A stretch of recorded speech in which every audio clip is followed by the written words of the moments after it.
What's going on, people? This is Shok, and I'm combining two reviews here into one video.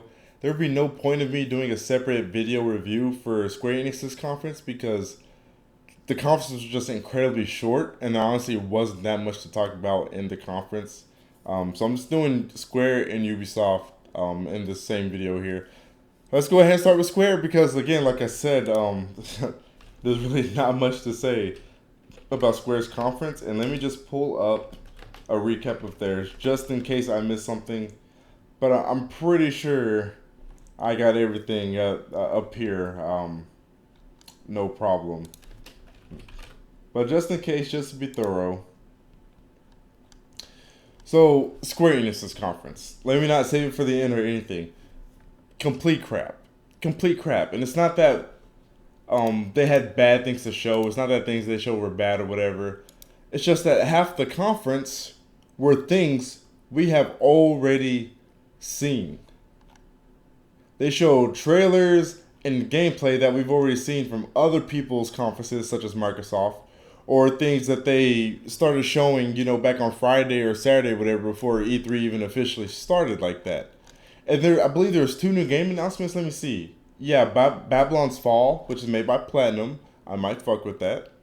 And not Just Cause, excuse me. The Quiet Man were two new games that they showed, which is cool. But of course, no detailing, and of course, in typical, modern video game industry fashion, no gameplay whatsoever. Not even, something to signify or give us a little, sneak preview of what the game's going to play like. Nothing like that. Just CG trailer that's completely vague. Doesn't really show us anything about the game. Just kind of gives us an idea. Hey, this is medieval.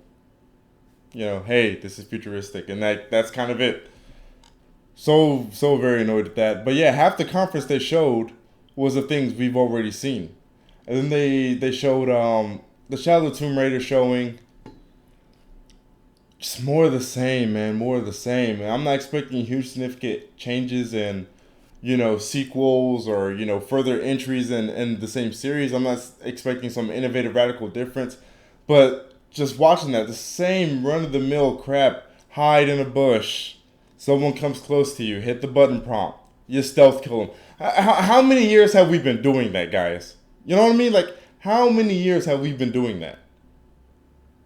Show something new. I'm not saying those things need to be gone out of those types of games. Those mechanics are fine. I'm not saying those mechanics are unfun or anything like that. I'm just saying when you're showcasing your game, you shouldn't be showing the same crap we've been doing for a good decade now. You see what I mean? But a little longer than that, actually. How long have we had the Uncharted, the Tomb Raider, other games that escape me right now, Hitman, whatever, right? Little hiding behind the corner, button prompt, your character enters a cinematic and takes out an enemy bullcrap. We've seen that time and time again. And they showcase exploding barrels.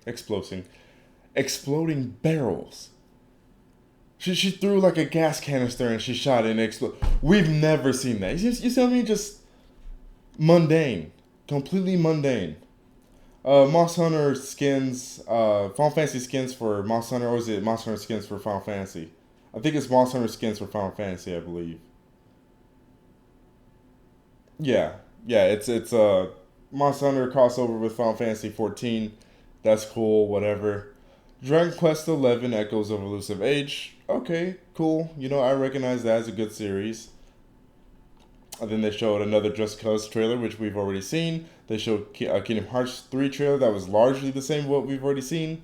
So literally the rest of the conference are things we've already seen. And then the two new things they actually had to show, they didn't show, right?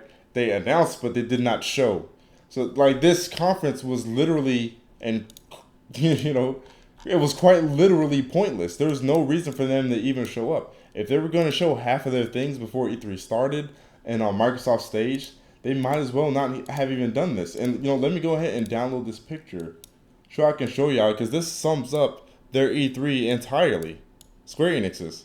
My job here is done, but you didn't do anything. Away I go. That's exactly what Square did. There was useless. That conference was completely and utterly useless. It was boring. There was no reason for them to show up. They completely wasted time. They completely wasted money. if that's all they were going to show, they should have honestly just stayed away, or at least just done an online presentation like Nintendo does these days. Now let's go ahead and move on to Ubisoft, because like I said, Square just accomplished something. There wasn't much to talk about. It was 30 minutes, and 15 of those 30 minutes were literally just rehashes of footage that we have already seen. Okay, okay, Square. Let's go over to Ubisoft's recap. I'm sorry, I should have already had this up. Off the bat, let me say this. For the most part, incredibly boring conference. Like, holy shit. And before the conference started, I was like, please don't have this long segment about Just Dance. And if you guys saw the conference, they literally started with Just Dance, except they weren't even showing the game itself. They were doing this whole thing where they had this panda and people dancing outside of E3 in the alleyway, and then they came into the Ubisoft conference, and then they proceeded to dance for a good 5 more minutes once they got into the room, the conference room, and I was just like, when is this going to end? So they spent 12 minutes with the dancing panda on stage. And then they go away, right? So I was like, oh man, this is already not off to a good start. But then they showed Beyond Good and Evil 2. They didn't really show the game too much. They had some footage, but they didn't even do any direct feed or close-up footage of it. But they showed some footage, and based off what we were able to see, it looked pretty good, and the story looks pretty interesting. Jade's evil now, apparently, some crap like that. I don't know too much about Beyond Good and Evil, but it's looking pretty interesting. I'm pretty interested in the game. It's looking pretty good. And then they spent like 12 minutes on Trials Rising. They spend like so much time on Trials. This guy comes in on a bike, does some stupid theatrics, knocks over this table that was meant to be knocked over, does this stupid corny speech. Then they show 50 minutes of Trials. Then he talks again. Then they show 50 more minutes of Trials. Like, why? Why are y'all spending this much time on Trials? It's not the type of game you spend 20% of your entire conference runtime on. Of course, that's an exaggeration. It's just hyperbole. You guys get the point. They spend way too much time on such an insignificant series and such an insignificant game. I'm not saying games like that have no place at E3 or whatever. I'm just saying games like that should not be taking up as much time as Trials did at their conference, period. The Division 2, the generic third-person shooter 2, not much to say about it. It's a third-person shooter. You guys could talk about all the customization it has, whatever, yada yada, the builds. It's a fucking run-of-the-mill third-person shooter. Nothing special, nothing to sing home about, whatever. And then they bring these instruments on stage, and they get this band, they get these performers, and they're doing this music for the upcoming DK DLC for Rabbids. Now again, there's nothing wrong with showing DLC or anything like that at an E3 conference. I just don't know why personally they would spend the money, because you have to pay these performers money to come on stage and do this 7-minute performance on Rabbids DLC. Is that worth it? They're doing all this grandiose stuff for such small things. They made it the things they made the biggest deals out of were the smallest deals of the show, right? If you think about it, they made a big deal out of Just Dance, Trials, and Rabbids DLC. Those are like the games they spent the most time on, or at least the most theatrics on, and that doesn't register with me. That doesn't compute, because they had an Assassin's Creed, they had Beyond Good and Evil, right? They had this new pirate game that looks like it has potential.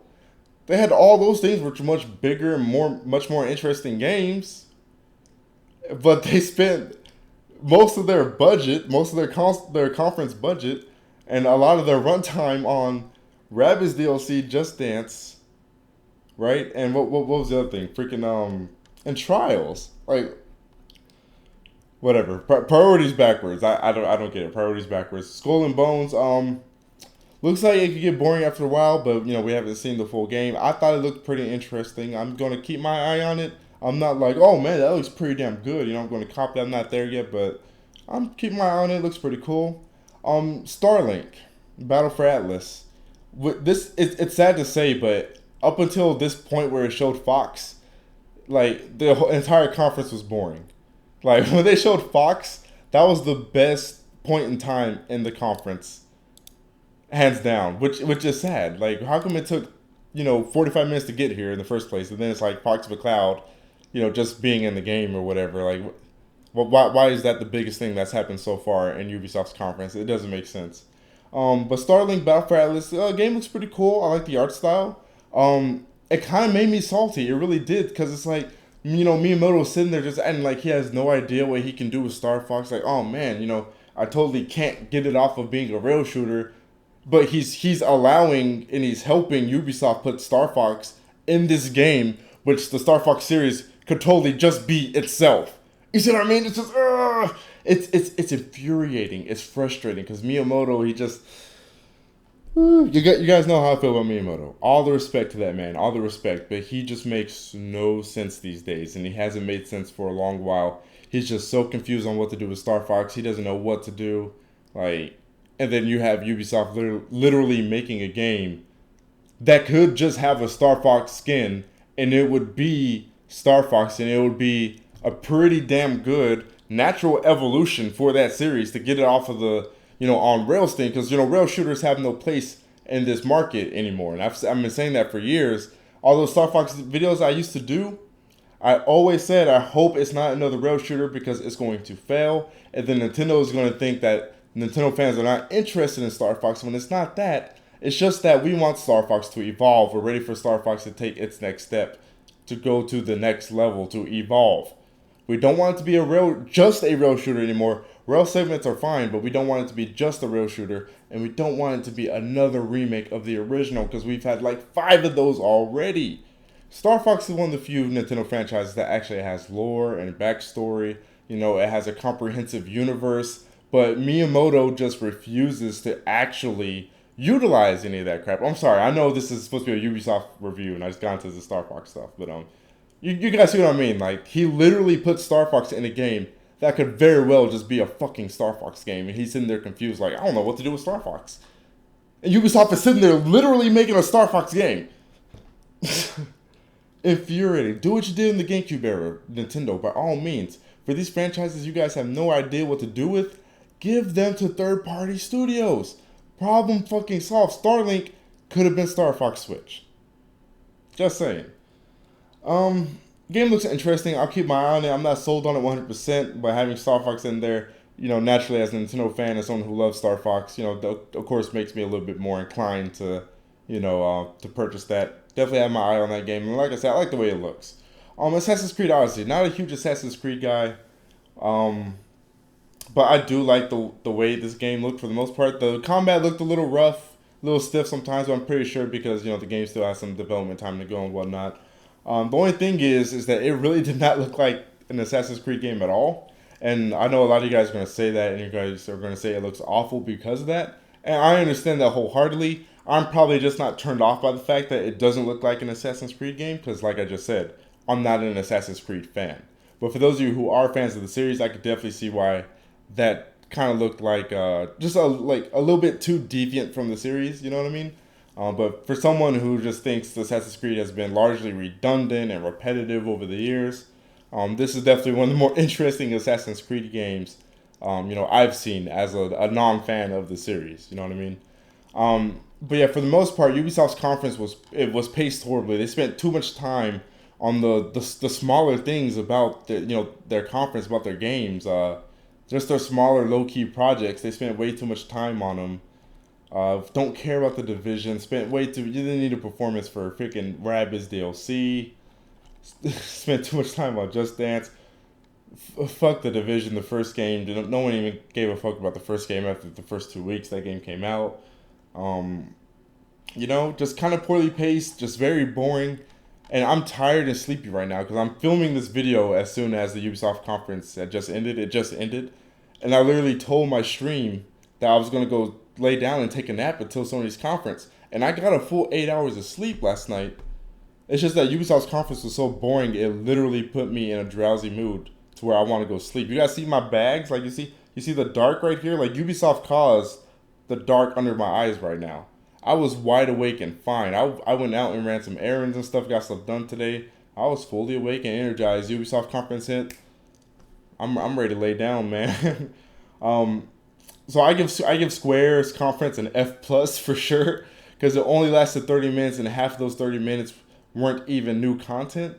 And I'll have to say I give Ubisoft's a D plus. Ubisoft's conference gets a D plus. Um, I can also accept a C minus. I'll say a C minus as well. I'll give a range. I'll say like a D plus to C minus. Nothing less than that. Nothing more than that.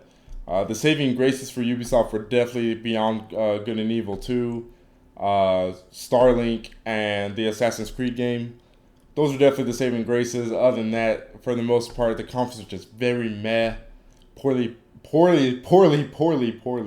paced, and just very boring. But those are my thoughts, guys. Let me know what you guys thought about these two very disappointing conferences. And I will be streaming Sony's at 8 o'clock, I believe it's 8 o'clock Central Time, over at my Twitch. If you haven't followed me over there yet, twitch.tv/Shokio. Just leave a tab open over there, guys, so we can watch this. This is definitely going to be one of those conferences we want to watch together because, it's one of the big three. So twitch.tv/Shokio. I'll be live over there. I'll go live maybe 10 to 15 minutes before the conference starts. And of course, I will be live streaming Nintendo's tomorrow at, I believe it's 11 a.m. Central Time. See you guys there.